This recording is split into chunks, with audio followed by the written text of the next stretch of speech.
اور اب کچھ ہم بات کر لیتے ہیں حقوق و فرائض کے حوالے سے. آج 10 دسمبر ہے اور پاکستان سمیت دنیا بھر میں انسانی حقوق کا عالمی دن منایا جاتا ہے. اور اس دن کو منانے کا مقصد رنگ، نسل، مذہب، ذات پات اور زبان کی تفریق کے بغیر انسانی حقوق کو تسلیم کرنا ہے اور انسانی حقوق کی پامالی کی روک تھام، عوام میں ذمہ داری کا احساس پیدا کرنا اور خصوصاً خواتین اور بچوں کو ان کے حقوق کے بارے میں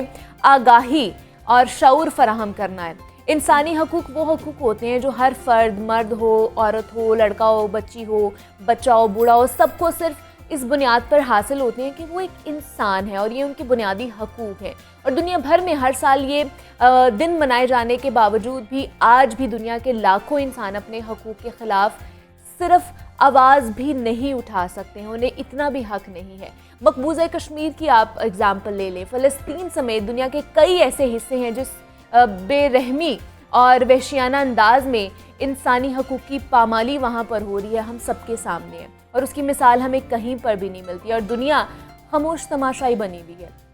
پاکستان کی اگر بات کر لی جائے تو پاکستان میں بھی آئینی طور پر تو شہریوں کو تمام حقوق مل رہے ہوتے ہیں یا حاصل ہوتے ہیں، مگر عملی صورتحال اس کے برعکس ہی ہمیں دکھائی دیتی ہے جو بہت زیادہ تکلیف دہ ہے ہمارے لیے. ملک میں جان و مال کے تحفظ، تعلیم، صحت اور روزگار کے بنیادی حقوق کی دستیابی بھی ایک سوالیہ نشان بن کر رہ گئی ہے. اور 10 دسمبر 16 ڈیز آف ایکٹیویزم مہم کا آخری دن بھی ہوتا ہے اور ہر سال 25 نومبر سے یہ مہم شروع ہوتی ہے اور 10 دسمبر تک پوری دنیا میں 16 ڈیز آف ایکٹیویزم کے نام سے ایک تحریک چلائی جاتی ہے جس کا بنیادی مقصد خواتین کے مسائل کو اجاگر کرنا، ان کے حقوق کے حوالے سے آگاہی پھیلانا اور بحالی کے حوالے سے اقدامات اور ترجیحات کو اجاگر کرنا ہے. تو اس مہم کے کیا مقاصد ہوتے ہیں، کس طرح ہم جناب انسانی حقوق جو بنیادی حقوق ہے ان کی فراہمی کے حوالے سے اقدامات اٹھا سکتے ہیں، کتنا فروغ ابھی بھی ہمیں چیزوں کے حوالے سے باقی ہے فروغ دینا،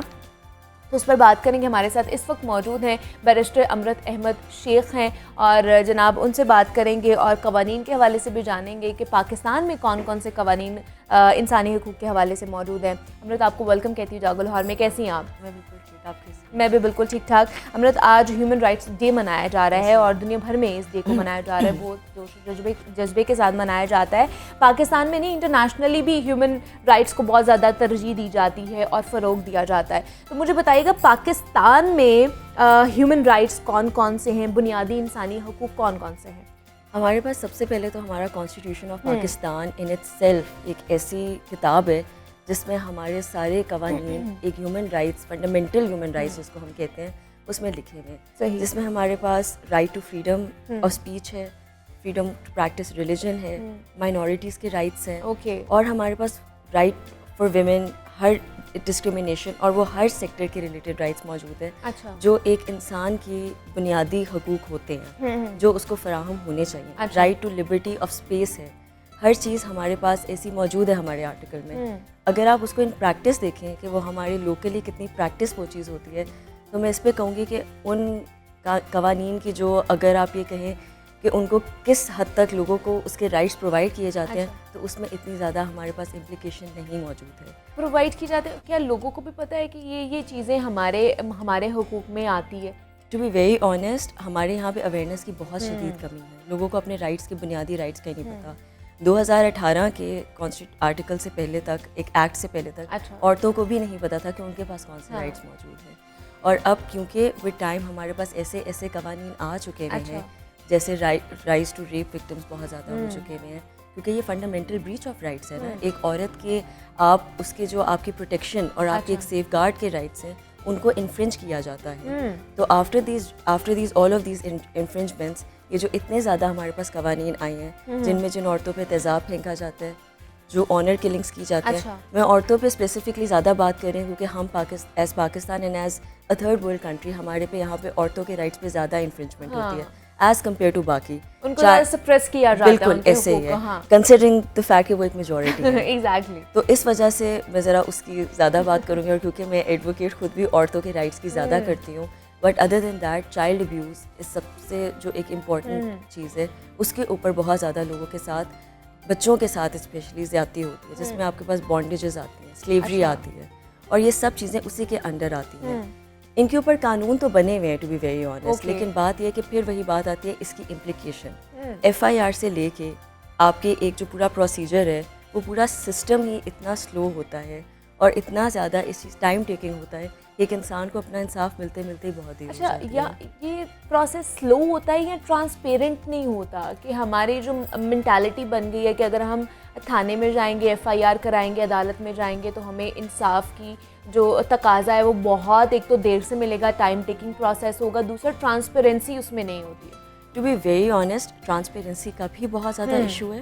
but above that more issue آپ کا یہ آ جاتی ہے کہ جب آپ کے ان ایگزیکیوٹیو اداروں نے اپنا رول صحیح سے پلے نہیں کیا ہوتا. آپ دیکھیں جب ایک چیز کنوکٹ ہوتی ہے یا جب ایک مسئلہ ایک کرائم کمٹ ہوتا ہے فار انسٹنس, تو اس کے اسٹیپس ہوتے ہیں کہ سب سے پہلے وہ رپورٹ ہوتا ہے, رپورٹ ہونے کے بعد وہ درج ہوتا ہے, درج ہونے کے بعد اس کی کارروائی ہوتی ہے. جب آپ کے سارا سسٹم ہی فلاڈ ہوگا تو وہ اپنے اس حاصل حصول تک کیسے پہنچے گا.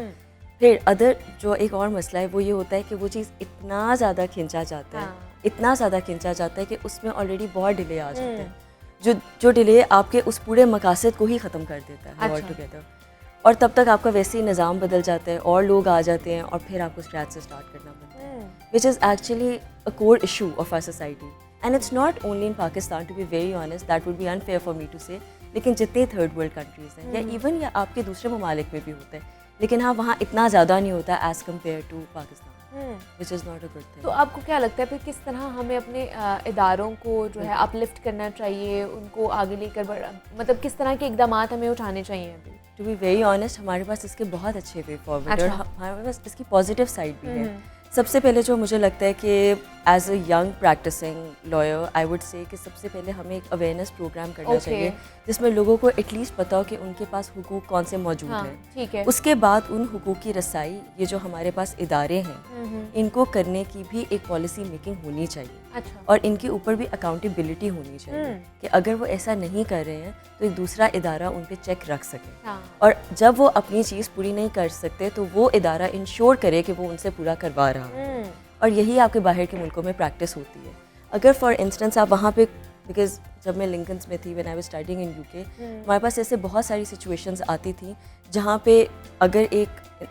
ایک جو باڈی ہے جس کا ایک کام ہے کہ انہوں نے اپنا ایک رول پلے کرنا ہے وہ نہیں کر پا رہے ہیں, تو ان کی ایک سینئر باڈی ہوتی تھی اور اس کے پاس وہ کمپلینٹ اپنی درج کرتے تھے. پھر وہ انشور کرتے تھے کہ وہ چیز کو پورے طریقے سے فالو, اکاؤنٹیبلٹی ہے. وہی آپ کی والی بات کہ ٹرانسپیرنسی تھی, ایک فارمولا تھا کہ دوسرے کو بھی پتا ہوگا نہیں میرے اوپر ایک بڑا چودھری بیٹھا ہوا ہے جو میری کرے گا اگر میں یہ چیز نہیں اچھے طریقے سے لے کے چلوں گا. ہیونگ سیڈ دیٹ, جو تھرڈ چیز ہے اویئرنیس اور اکاؤنٹیبلٹی کے علاوہ ہمیں یہ جو ٹائم ٹیکنگ پروسیس ہے وہ کہتے ہیں justice delayed is justice denied. جتنی دیر آپ اس چیز کو لے کے جائیں گے اتنا مسئلہ ہوگا. اچھا, تو جسٹس ڈیلے کیوں ہوتا ہے, کس وجہ سے؟ ہمارے پاس عدالتیں نہیں ہیں, ہمارے پاس کس چیز کی کمی ہے؟ ٹو بی ویری آنیسٹ سب سے بڑا مسئلہ یہ ہے کہ آپ کے 27-22 کروڑ کی عوام ہے جو کہ دن بدن بڑھتی جا رہی ہے, 23-24 یہ ہوتا جاتا ہے ہماری ویریشن. کہنے کا مقصد یہ ہے کہ جب آپ کے پاس اتنے لوگ ہیں اور آپ کے پاس ایک عدالت ہے جس پہ سارے کیسز آئیں گے ایونچولی, سول ہے, ڈسٹرکٹ ہے, سیشن ہے, بے شک ہے, لیکن آپ کے میجورٹی کیسز ہائی کورٹ میں کلٹر آ جاتے ہیں. اور جب آپ کے پاس ایک ہی کورٹ ہے جہاں پہ آپ کے پاس گن کے 43 یا 44 ججز بیٹھے ہوئے ہیں جنہوں نے اتنے لوگوں کی, خالی آپ پنجاب کے صوبے کی ہی اگر لے لیں تو اتنے لوگوں کے فیصلے کرنے مشکل ہو جاتے ہیں. اس کا آلٹرنیٹیو کیا ہے؟ آلٹرنیٹیو ڈسپیوٹ ریزولوشن ایک میتھڈ ہے جس میں آپ کے نیگوسیشن اور میڈیٹرز ہوتے ہیں. یہ آپ کے سینٹرز بنے ہوتے ہیں جن کا مقصد ہی یہی ہوتا ہے کہ جہاں پہ آپ کے بزنسز کے پرابلمز ہیں ان کے بیچ میں نیگوشیٹ کرائیں. اگر آپ کے یہاں پہ جیسے ڈیورس ریٹ زیادہ ہیں, آپ کے چائلڈ کے کسٹڈی کے ایشوز ہیں, میجورٹی ٹائمز ایسے جب ADR ادارے بنے ہوتے ہیں جہاں پہ نیگوسیشن ہوتی ہے, میڈیشن ہوتی ہے, مثال کے طور پہ آپ اور میں یہاں پہ بیٹھے ہیں, ایک تھرڈ پرسن آ جاتا ہے, ہماری لڑائی ہے, بجائے کہ ہم کورٹ جائیں, ٹائم ویسٹ ہو, اور سب سے بڑی بات وہاں جا کے شاید سچویشن اور ورس ہو جائے. اچھا, ہو سکتا ہے نا ہم پرووک ہو جائیں, وہاں کا وکیل آپ کو کچھ کہے, میرا وکیل مجھے کچھ کہے, ایک ٹپیکل جو ایک چلتی ہے جھگڑے کے کیسز بھی تو سامنے آتے ہیں ہمارے عدالتی احاطے میں ہو رہے ہوتے ہیں. اسپیشلی بچوں کے معاملے میں روز آپ یقین کریں کورٹ جاتی ہوں اور بچوں کی ایک سائڈ سے چیخوں کی آوازیں آ رہی ہوتی ہیں, ماں کو یہاں سے کھینچ رہی ہوتی ہے, باپ کو وہاں سے کھینچ رہا ہوتا ہے. تو اگر آپ ایک اس طرح کا ادارہ بنا لیں, اینڈ بائی دی وے یہ بھی ہیومن رائٹس وائلیشن میں ہی آتی ہے جو سب سے امپورٹنٹ بات ہے. تو اگر آپ ایک ایسا ادارہ بنا لیں جہاں ماں باپ بیٹھے ہیں, بچے بیٹھے ہیں, اور اس کو ایمیکیبلی سالو کیا جائے تو کافی دفعہ وہ مسئلے بھی ریزالو ہو جاتے ہیں ان کے, اور وہ جس پرپز کے لیے آئے ہوتے ہیں وہ پرپز ہی فیل ہو جاتا ہے. یہ بھی میں نے دیکھا ہے ہوتے ہوئے. تو مجھے لگتا ہے اگر ایسے ادارے ہمارے پاس زیادہ آ جائیں گے تو ہائی کورٹ کے اوپر برڈن کم آ جائے گا. وہ پھر پوائنٹ آف لاء کے جو جینوئن ایشوز ہیں ان کے اوپر بات کریں گے اور ان کے اوپر پریسیڈنٹ سیٹ کریں گے جن کی اہم ضرورت ہے ہماری سوسائٹی میں, بجائے کہ یہ سارے ایشوز جن کے اوپر آلریڈی چیزیں سیٹ ہیں اور ان کے صرف ڈیسیجنز ہونے ہیں, ان پہ ٹائم ٹیکنگ نہیں ہوگا. سو یہ 3-4 چیزیں ہیں, اگر ہم ان کو ایز اے وے فارورڈ لے کے چلیں گے تو نیچرلی سی بات ہے کچھ ٹائم کے بعد چیزیں ڈیفینیٹلی ریزالو ہونا شروع ہو جائیں گے. ایک تو عدالتی نظام کو ہمیں اسپیڈی کرنے کی ضرورت ہے, اس میں جو ہمارے جج حضرات ہیں ان کی تعداد بڑھانے کی ضرورت ہے, اور دوسرا یہ کہ عدالتوں کی تعداد بھی بڑھانے کی ضرورت ہے. اچھا مجھے یہ بتائیے گا امرت کہ ہم نے دیکھا اقوام متحدہ نے بھی یہ دن منانے کا ارادہ کیا اور پھر اس دن کو منایا بھی جاتا ہے, اور بائی جس طرح میں بتا رہی تھی کہ انٹرنیشنلی اس حوالے سے زیادہ اویئرنیس اور چیزیں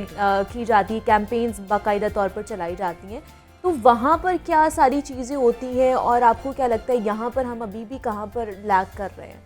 ٹو بی ویری آنیسٹ, اگر آپ دیکھیں تو 1948 میں انٹرنیشنل جو ہیومن رائٹس کا ایک فورم تھا وہ کیوں اسٹیبلش ہوا تھا؟ جب ورلڈ وار 1 ہوئی, ورلڈ وار 2 ہوا, ہیروشیما اور ناگاساکی جیسے ایونٹس ہوئے, پوری دنیا میں ڈیزاسٹر ہوا, تو انہوں نے کہا کہ نہیں ہم ایک ڈکلیریشن بنائیں گے جہاں پہ انسانی حقوق کی پاسداری ہوگی اور ان کے پروٹیکٹ کیے جائیں گے رائٹس, نہ کہ ان کو وائلیٹ کیا جائے گا.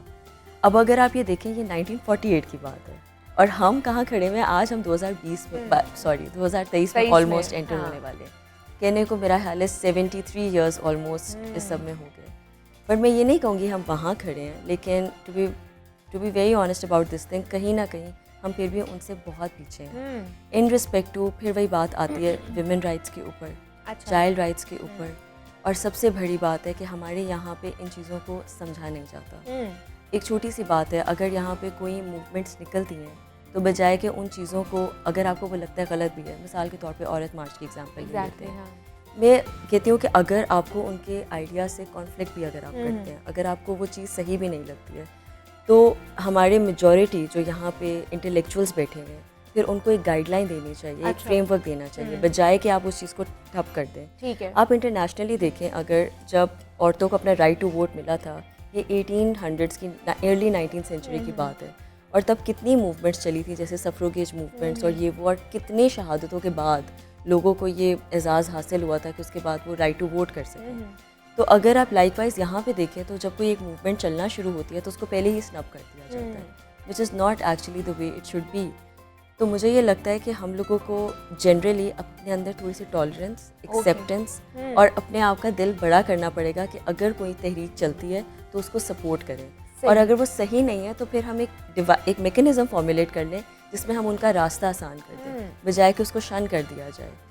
اور ایکسٹرنل فیکٹرز جو ہیں اس سے ہماری ایکسٹرنلی امیج بہت خراب ہوتی ہے. آپ دیکھیں پاکستان میں اگر آپ باہر کے ملک کہیں جاتے ہیں تو سب سے پہلے یہی بات کہی جاتی ہے کہ پاکستان میں آپ لوگوں کو, I remember when I was in London I was studying, تو مجھے ہر کوئی سوال پوچھتا تھا تم کیسے آ گئی باہر پڑھنے کے لیے, تمہیں اجازت کیسے مل گئی. And I used to be like کہ نہیں اللہ معاف کرے ہم اتنا بھی پیچھے نہیں ہے, لیکن لوگوں کے ذہنوں میں ایک امیج امبیڈ ہو جاتی ہے کہ نہیں یہاں پہ تو یہ ہو گیا, یہاں پہ تو وہ ہو گیا. ہمیں ایک پازیٹیو امیج دکھانے کی ضرورت ہے جو سب سے امپورٹنٹ ہے. اور میں یہ نہیں کہہ رہی ہوں کہ انٹرنیشنل یہ مسئلے نہیں, آپ ایران میں دیکھیں حجاب کے ریلیٹڈ کتنے مسئلے ہیں, وہاں پہ عورتیں حجاب اتارنا چاہ رہی ہیں, اور انڈیا میں لینے کے کتنے مسئلے ہیں. بات یہ ہے کہ ایک عورت کو صرف میرا جو ذاتی مسئلہ ہے اس کے پاس اپنا رائٹ ٹو چوز کیوں نہیں ہو سکتا, چاہے وہ رائٹ اتارنے کا چاہے وہ رائٹ لینے کا, یہ اس کا بنیادی حق ہے, آپ اس سے یہ لے نہیں سکتے ہیں. ٹھیک ہے, تو it's not only Pakistan, it's everywhere. لیکن ہماری ہائی لائٹ چیزیں اسی لیے زیادہ ہو جاتی ہیں بیکاز ہم لوگوں کے اور بھی بہت زیادہ ایشوز ہیں.